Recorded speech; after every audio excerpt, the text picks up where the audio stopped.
এইখিনি সময়তে গুৱাহাটীৰ এটা খবৰ আহিছে আমি তৰুণ গগৈ কাৰ্যকালত গুৱাহাটীত এখন ফ্লাইঅভাৰ নিৰ্মাণ হোৱা দেখিছিলোঁ সেইখন আছিল 6 মাইলৰ ফ্লাইঅভাৰ কিন্তু আমি বিভিন্ন সময়ত মন কৰিব এইখন ফ্লাইঅভাৰ আমি গুৱাহাটীৰ পৰা বাহিৰলৈ ওলাই যাব পাৰোঁ খানাপাৰালৈ ওলাই যাব পাৰোঁ এটা পথৰে আমি কলাক্ষেত্ৰৰ ফালে যাব পাৰোঁ এই ফ্লাইঅভাৰখনত আমি মন কৰিব যে বিভিন্ন সময়ত এটা পথ বন্ধ কৰি ৰখা হয় ফ্লাইঅভাৰখনৰ মেৰামতিৰ কাম চলি থাকে এটা শেহতীয়াভাৱে মেৰামতিৰ কাম চলি আছে কিন্তু খবৰ অনুসৰি এই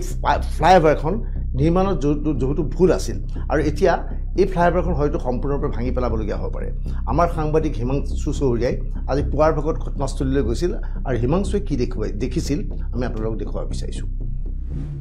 তলত আছো আৰু 6 মাইল উৰণীয়া সেতুৰ তললৈ অহাৰ এটা বিশেষ কাৰণ আছে 6 মাইল উৰণীয়া সেতুখন বৰ্তমান সময়ত জৰাজীৰ্ণ ৰূপ পাইছে 6 মাইল উৰণীয়া সেতুখনৰ ঠায়ে ঠায়ে যিকেইটা খুঁটা আছে যিকেইটা প্ৰকাণ্ড খুঁটা বনোৱা হৈছিলে সেই খুঁটাসমূহত ফাট মেলিছে ব্ৰিজখন জৰাজীৰ্ণ হৈ গৈছে উৰণীয়া সেতুখন আৰু এইখনেৰে যাতায়াত কৰা অসম্ভৱ হৈ পৰিছে আমি এই মুহূৰ্তত তলত আছো আৰু তলৰ যিটো দৃশ্য আমি তলৰ পৰা দেখুৱাব বিচাৰিছোঁ এই মুহূৰ্তত তাত মেৰামতিৰ কাম চলি আছে এই উৰণীয়া সেতু 2009 চনত মুকলি কৰা হৈছিলে আৰু তাৰে পিছত এই বিগত 16-17টা বছৰৰ পিছতে এই উৰণীয়া সেতুখনৰ ব্যৱহাৰৰ বাবে প্ৰায় অনুপযোগী হৈ পৰিছে উৰণীয়া সেতুখনত এই মুহূৰ্তত এনেধৰণে পুনৰাই তাৰ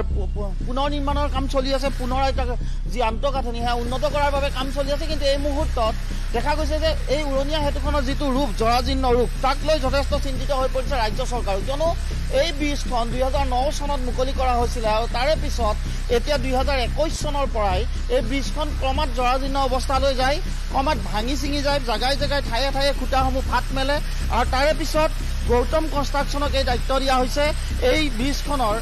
পুনৰ মেৰামতিৰ বাবে দায়িত্ব দিয়া হৈছে আৰু পুনৰ মেৰামতিৰ বাবে এই ব্ৰিজখন ইতিমধ্যে 2021 চনৰ পৰাই পুনৰ মেৰামতি কৰি থকা হৈছে কিন্তু এই মুহূৰ্তত এটা কথা চৰ্চা চলিছে এই ব্ৰিজখন পুনৰ মেৰামতিৰে হয়তো নহ'ব গতিকে এই ব্ৰিজখন সম্পূৰ্ণৰূপে ভাঙি পেলাব লাগিব এই ব্ৰিজখন তৰুণ গগৈ চৰকাৰৰ দিনত মুকলি কৰা হৈছিল 2009 চনত প্ৰায় 70-80 কোটি টকা ধাৰ্য কৰা হৈছিল এই ব্ৰিজখনৰ কাৰণে এই ব্ৰিজখন নিৰ্মাণ কৰা হৈছিল আৰু আজিৰ তাৰিখত এই ব্ৰিজখন প্ৰায় অচল বুলি ক'ব লাগিব এটা ফালে সম্পূৰ্ণৰূপে বন্ধ কৰি দিয়া হৈছে ব্ৰিজখনৰ গতিকে এটা ফালেৰে গাড়ী আহিব নোৱাৰে আনটো ফালেৰে গাড়ী আহিবলৈ দিয়া হৈছে কিন্তু এই ব্ৰিজখন এতিয়া ক্ৰমাৎ বিপদজনক হৈ পৰা দেখা গৈছে আৰু 2021 চনৰ পৰাই এই ব্ৰিজখনৰ যিহেতু মেৰামতিৰ কাম অব্যাহত ৰখা হৈছে কিন্তু এতিয়ালৈকে এই ব্ৰিজখন মেৰামতি কৰিলেও 4-5 বাৰকৈ মেৰামতি কৰা হ'ল কিন্তু মেৰামতিৰ পিছতো এই ব্ৰিজখন সম্পূৰ্ণৰূপে ব্যৱহাৰৰ উপযোগী হৈ উঠা নাই এই উৰণীয়া সেতুখনৰ এতিয়া এনেধৰণৰ এটা ৰূপ পোৱাৰ বাবে উৰণীয়া সেতুখন এতিয়া ভাঙি পেলাব লাগিব নেকি তাক লৈ যথেষ্ট চৰ্চা চলিছে এতিয়া নিৰ্মাণকাৰী সংস্থা যিটো আছিলে সেই সময়ত চিম্প্লেক্স নিৰ্মাণকাৰী সংস্থাক এই দায়িত্বটো দিয়া হৈছিলে আৰু সেই সংস্থাটোৱে এই নিৰ্মাণ কাৰ্য চলাইছিলে আৰু এই নিৰ্মাণ কাৰ্য চলোৱাৰ পিছত 2021 চনৰ পৰা যেতিয়া এই ব্ৰিজখন সম্পূৰ্ণৰূপে দেখা গ'ল ঠায়ে ঠায়ে ফাট মেলাৰ পিছতে এতিয়া ব্ৰিজৰ তলত এনেধৰণে নিৰ্মাণ কাৰ্য চলাই থাকিবলগীয়া অৱস্থা